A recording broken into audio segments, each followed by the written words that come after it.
what we're going to take a look at here is the third and final form of quadratic functions, which is called intercept form. Intercept form is going to be in the form that looks like this: y equals a, the same kind of a that we've been dealing with in vertex and standard form, x minus p in parentheses times x minus q, where p and q and a are all going to be real numbers. So for example, it may be something like y equals 2 times x plus 4, x minus 1. Something like this. This could be plus or it could be minus inside here. But we're going to have two x's, and we're going to have a value in the front, a number here, and a number here. Now, that's our third form like I had just mentioned. So, looking below, here are the three different forms. And we need to know how to go through and graph all of them. This is standard form. Remember, it's ax squared plus bx plus c. A would be 2, b would be 4, c would be negative 6. Here is vertex form. Remember, this is the vertex. It's the opposite sign of the x-coordinate, and then the y-coordinate would stay the same. This tells us if it opens up or down. Now this is going to be intercept form, and it's the only one, if you notice, that does not have an actual squared in it like the other two do. Now, some key features here. The x-intercepts, if we think about what that means, when we have a graph, here's our y-axis, here's our x-axis. A lot of the time when you're graphing linear equations, you look at where's the y-intercept, and you use the slope to find another point. Now what we're going to do is we have the x-intercept. So we're looking at where it actually touches this axis. Okay, the x-axis, the one that runs left and right. And if we look from our original example, x minus p, x minus q, it's going to end up being the opposite sign of these two things, just like vertex form where our x-coordinate moved the opposite direction. So for example, if we had x minus 2, x plus 4, the x-intercepts are going to be located at the opposite of both of these signs. So at 2 and at negative 4. So I'd be able to plot positive 2 and negative 4. That would be my two intercepts. And then the vertex is located directly in the middle of these 2 points. So it's the x-coordinate that's directly in the middle of these two. So it's going to be a little bit different when we go through and we find the vertex than standard form, and it's not just given to us like vertex form, which you guys will be able to go through and see. Now, if you notice, these became points. It was a point 2, 0, and negative 4, 0, which I plotted here and here. And we'll actually get into good detail when we actually look at a few of these examples when we go through and we do that. Because once we find these 2 points, we find the x-coordinate that's directly in the middle, we use that to find what the vertex is going to be, which you will see now. So, taking a look at this, we have negative x minus 2 times x minus 4. So, looking at that, what we need to identify is, what are the x-intercepts? Okay, that's going to be the first thing. The x-intercepts here, we're going to look at this point, and we're going to look at this. And remember, it's going to be, those are going to be our x-coordinates, but it's going to be the opposite of that. So, our x-intercepts, the opposite of negative 2 would be positive 2. We have one x-intercept located at 2, 0. Our other intercept is going to be located at the opposite of negative 4. So 4, 0.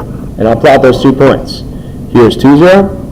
Here's 4, 0. Okay? Now, what we're going to see, the vertex, is the second point we need to find. Okay? It's going to be located directly in the middle of these 2 points. There's a few ways you can go about doing it. I can just look at it and say, all right, well, here's 2, here's 4. What's directly in the middle of that? 3.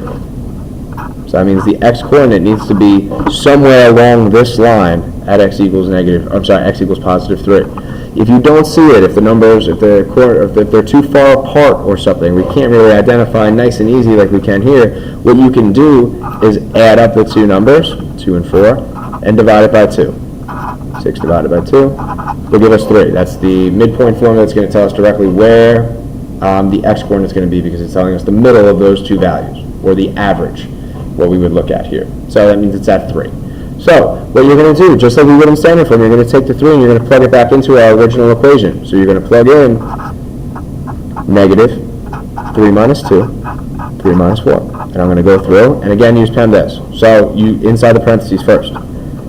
That would be 1. This would be negative 1. So now I'm going to go through, negative times positive 1 would be negative 1. I'm going to multiply that by negative 1. It's going to give me positive 1. So what that's saying is the y-coordinate would be positive 1. When I plugged in an x value of 3, I got a y value of positive 1. Now I can go through and label that. I can label this point, and I can label this point.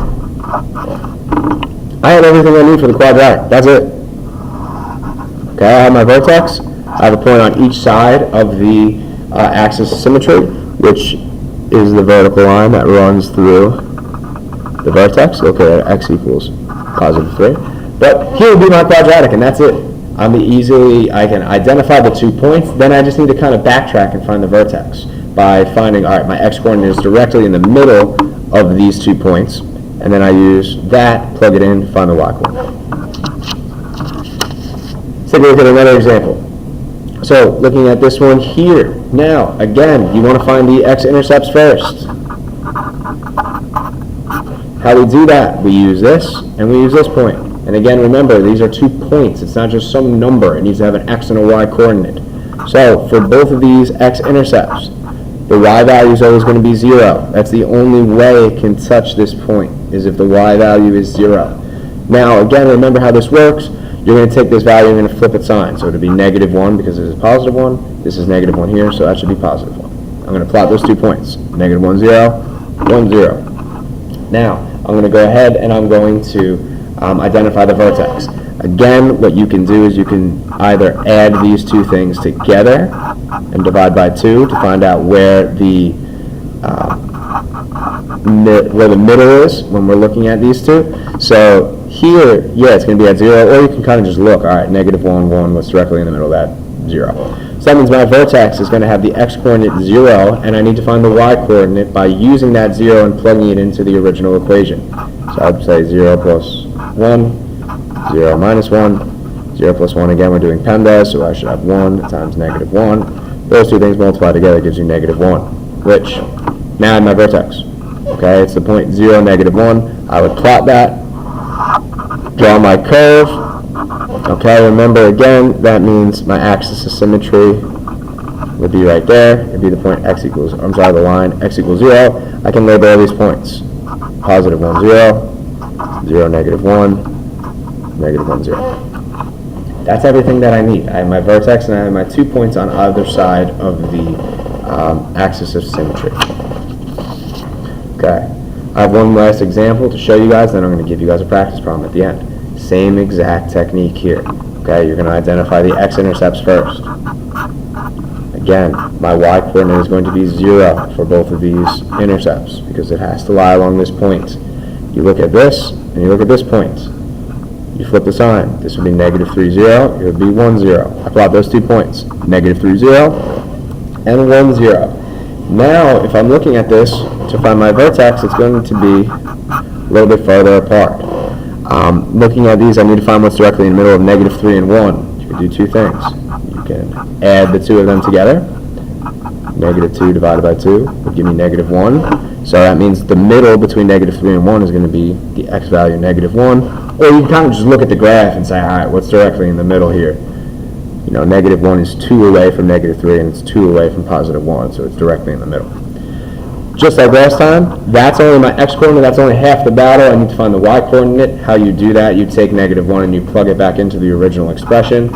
So we say 2 times negative 1 plus 3, negative 1 minus 1. I go through and I just use PEMDAS here. Inside the parentheses first, negative 1 times 3 is 2. Negative 1 times negative 1 would be negative 2. I go through and multiply all these things together. 2 times 2 would be 4. Got negative 2 I've done nothing to.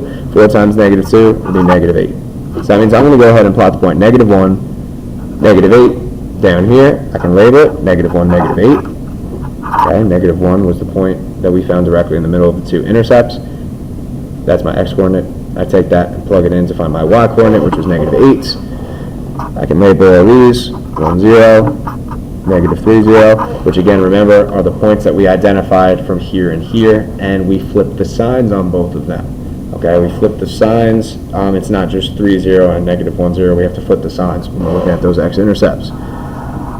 Okay, and we would go through, draw a parabola, and just like the last few times, our axis of symmetry would be this line here, at x equals negative, oh, that's supposed to be an x. Jeez. X equals negative 1. Okay, now, what I want you guys to do, take a look at this one. Give it a try. Pause the video. Okay, use that, and then come back, check your work, make sure everything is good, and then you can move on. So go ahead and pause the video now.